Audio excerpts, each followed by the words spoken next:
viewers, welcome to Newsweek South Asia, a program that talks about breeding of terrorism and its impact on South Asian nations. Let's begin with the headlines first. Pulwama Attack, a success story of Imran Khan Government, says Pakistani Minister in Parliament. Pakistan stays in grey list of FATF. And Kabul rocked by consecutive terror attacks. Viewers, in today's episode, we will first begin by showing a video that tells all about Pakistan government's nefarious nexus with the dreaded terrorist groups. The puppet Imran Khan government, in association with the terrorists, plans terror attacks against India and then goes on to deny it until its own ministers come out in public to expose their evil terror designs. Have a look. और पुलवामा में जो कामयाबी है, पुलवामा में जो हमारी कामयाबी है, वो इमरान खान की क़यादत में इस कौम की कामयाबी है। उसके हिस्सेदार आप भी सब हैं, उसके हिस्सेदार हम भी सब हैं। This man boasting about Pulwama terror attack in the Pakistani Parliament is none other than Pakistan's Minister of Science and Technology, Fawad Choudhary. On October 29, this Pakistani federal minister admitted to Imran Khan government's role in carrying out the 2019 deadly Pulwama attack that martyred 40 Indian CRPF personnel. Experts believe that such statements coming from a cabinet minister shows the deep involvement of Pakistani top leadership into the acts of terrorism. The statement is from a very senior Pakistani leader. It's from one of the ministers, and it's a statement that the minister makes on the floor of the Pakistani Legislative Assembly. I'm sure he knew that he was hooked on to the global television from there. And he made a very candid statement that one should give the credit to Prime Minister Imran Khan for the attack in Pulwama, where we lost 40 of our people. Obviously, there can be no more candid, I would say, statement of facts than what the minister has come out with. I only wish this had been stated a couple of days earlier when the Financial Action Task Force was evaluating Pakistan's case for, well, their being sunk a little deeper in the black hole, in the blacklist. Had this kind of evidence been available from top leadership of the Pakistan, perhaps it would have made a difference to the Financial Action Task Force final judgment. Choudhary, a close aide of Prime Minister Imran Khan, gave the remarks a day after Ayaz Sadiq, an opposition leader in Pakistan, made revelations about an important meeting held in Pakistan on February 27, 2019. In the Pakistani National Assembly, the opposition leader informed about the Pakistani Foreign Minister's shaky state as he pleaded the Pakistan Army to release the Indian Air Force Wing Commander Abhinandan Varthaman, who was captured following the downing of his jet in a dogfight along LOC.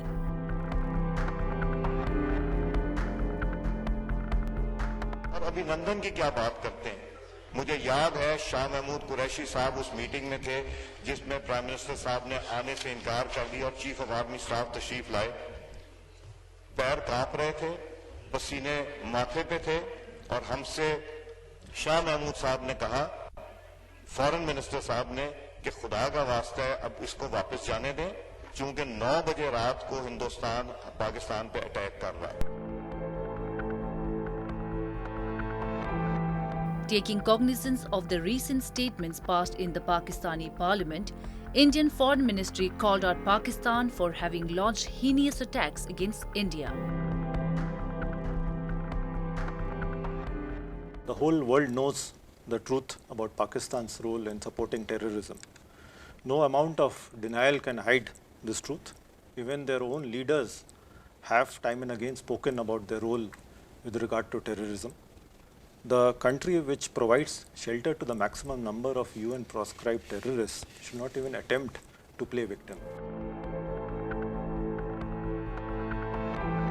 Despite several revelations and condemnation, Islamabad does not stop its deplorable terror activities in Jammu and Kashmir. In the latest incident, Three political workers, Fida Hussain, Umair Hajam and Umair Rashid Beg, were shot by terrorists in Kulgam district on 29 October. The Resistance Front, which is believed to be a shadow group of the Lashkar-e-Taiba, has claimed responsibility for the killings.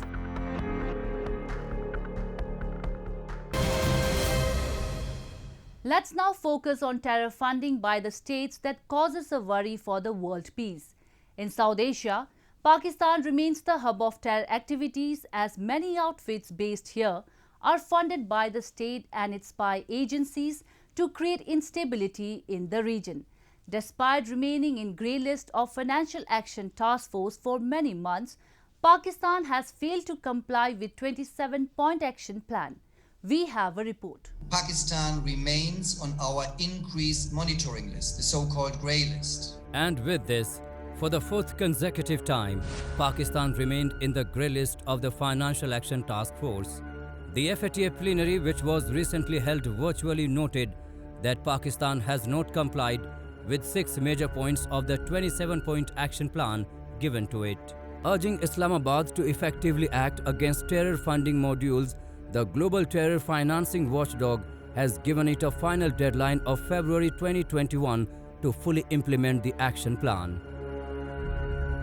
We urge Pakistan to complete all items until the next plenary meeting in February. The 6 outstanding items are very serious deficiencies that still have to be repaired. And for that reason, the risks are have not gone.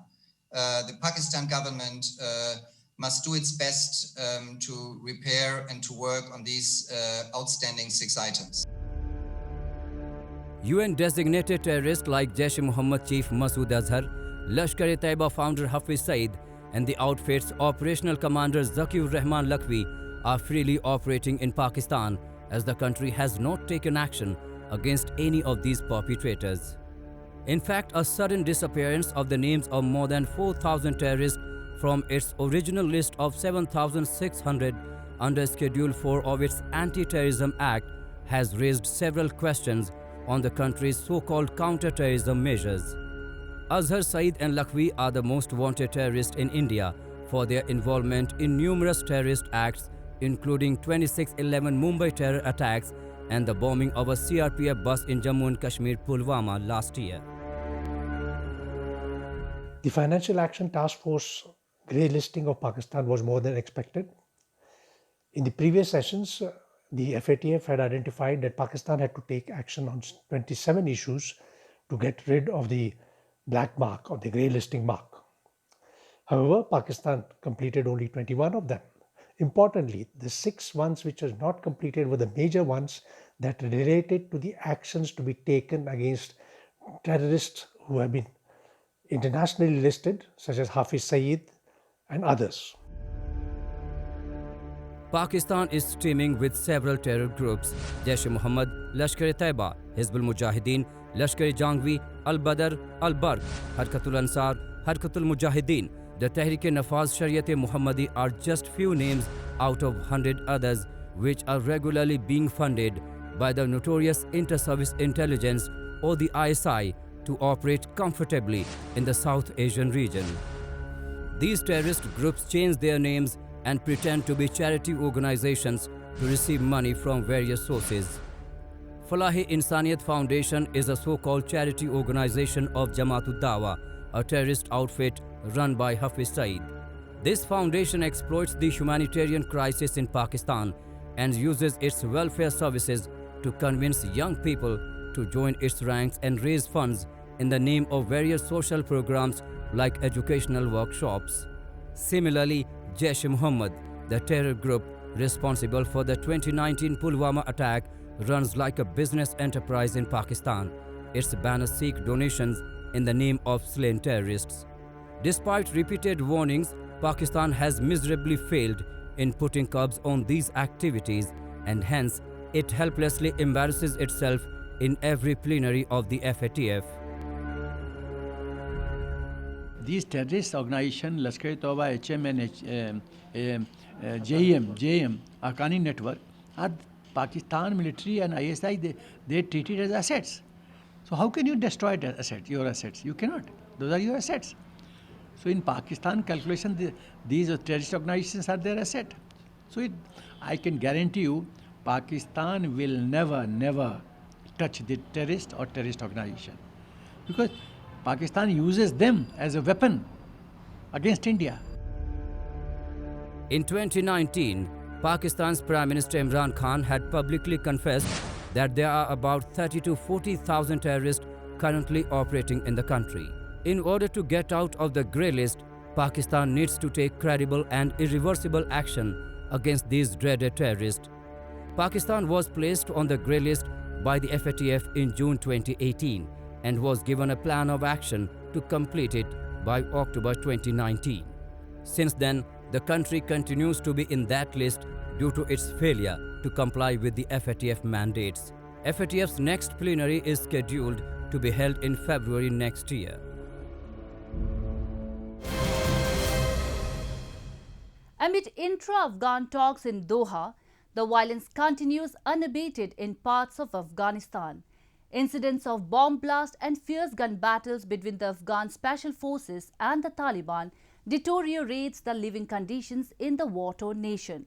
A UN report has suggested that nearly 6,000 Afghan civilians have lost their lives in terror-related violence in the past 1 year. The report comes following 3 deadly blasts in separate provinces of the country. These visuals speak of the severity of the damage Afghanistan has faced in the past 2 decades. Countless lives have been lost, but the situation here remains tragic and grim. A latest report released by the UN Assistance Mission in Afghanistan says that in the first 9 months of 2020, at least 2,117 civilians have died in the fighting, whereas 3,882 were wounded. The report comes amid a rise in violence in Afghanistan. At least 3 bomb blasts were reported in just 1 week in different parts of the country. On October 24, a suicide bombing at an education center in Kabul killed at least 18 people and wounded dozens. The attack was claimed by the Islamic State that specifically targets the minority Shia community. آرزوهای بسیار بلندی داشت و متاسفانه هزاران متاسفانه دیروز در حمله وحشیانه دشمنان وطن شهید شد و پسر بسیار لایق درسخوان زحمتکش. The capital city was hit by another bomb blast on October 27 when a car packed with explosives was detonated near the Interior Ministry. The attack took place amid heavy fighting between the government forces and Taliban insurgents. The violent explosion also caused varying degrees of damage to nearby buildings.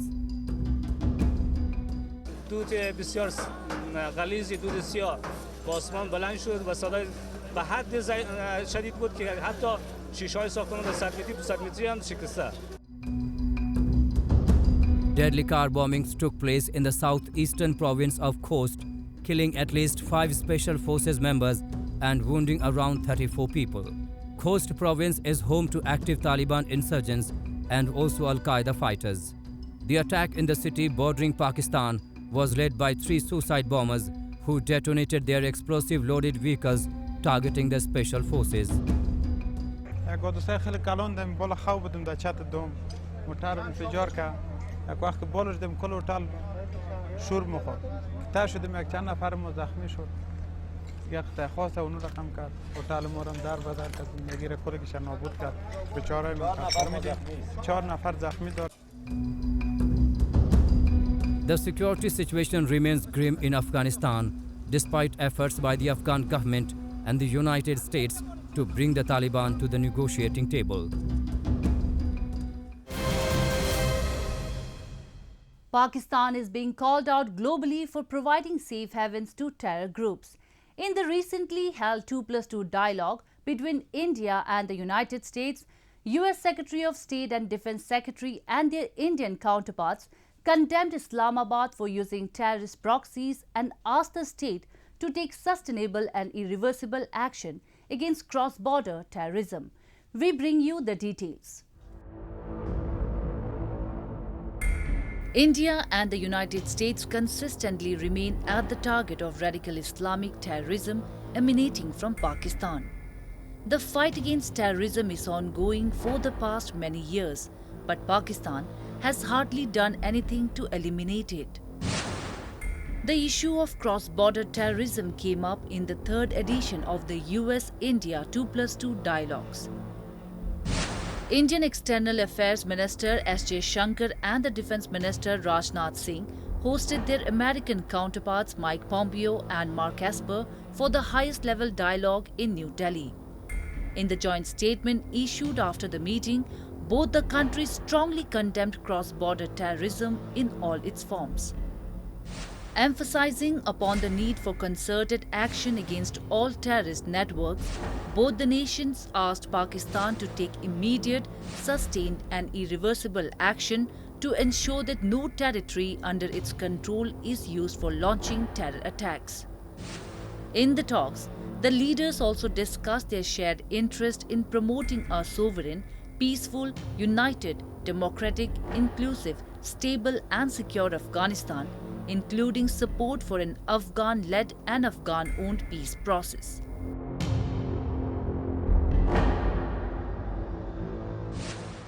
We made clear that cross-border terrorism is completely unacceptable. On Afghanistan, India's stakes in its security and stability are evident, as is our willingness to contribute to international efforts to that end. India is a victim of Pakistan-sponsored terrorism. Be it 2008 Mumbai attacks or attack on Pathankot Air Base, a conspiracy was hatched by Pakistan by using its terror proxies to hurt peace, tranquility and democracy in India.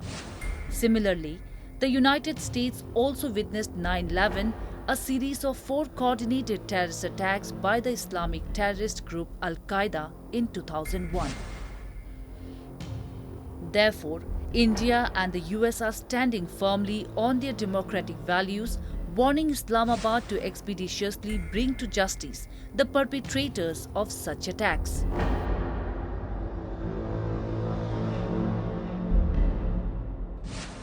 India has been the target of terrorism emanating from Pakistan since 1980s.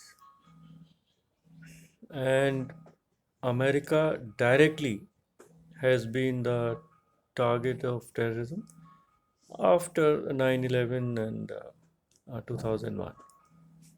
Since then, Pakistan has been promising both India and US and the world that it will take action against terrorism, financing, training, sanctuary, but it has not done anything.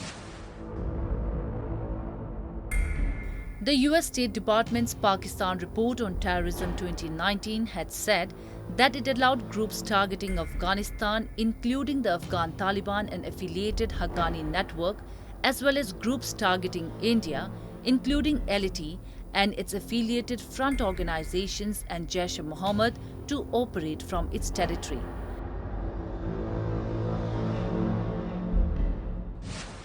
Pakistan is a rogue state. It is a shameless state. Its entire strategy is controlled not by the civilian government, but by the Pakistani army and ISI. And they continue to shelter terrorism, they continue to harbor terrorism, they continue to enable financing of terrorism, as it has been shown in the Financial Action Task Force. India and the United States, two of the largest democracies across the world, have seen the worst side of violence when it comes to facing the wrath of radical Islamic terrorism. Post 9/11 and 26/11 terror attacks, the two sides have been broadly involved in discussing strategies to put pressure on Pakistan for launching effective counter-terrorism measures. And with that, we come to the end of this edition of Newsweek South Asia. We will be back next week with more news, views and analysis from the subcontinent. Meanwhile, Do keep writing to us at nws@anin.com. I'm Yeshi Chonsam signing off on the behalf of the entire production team of Newsweek South Asia. Goodbye and take care.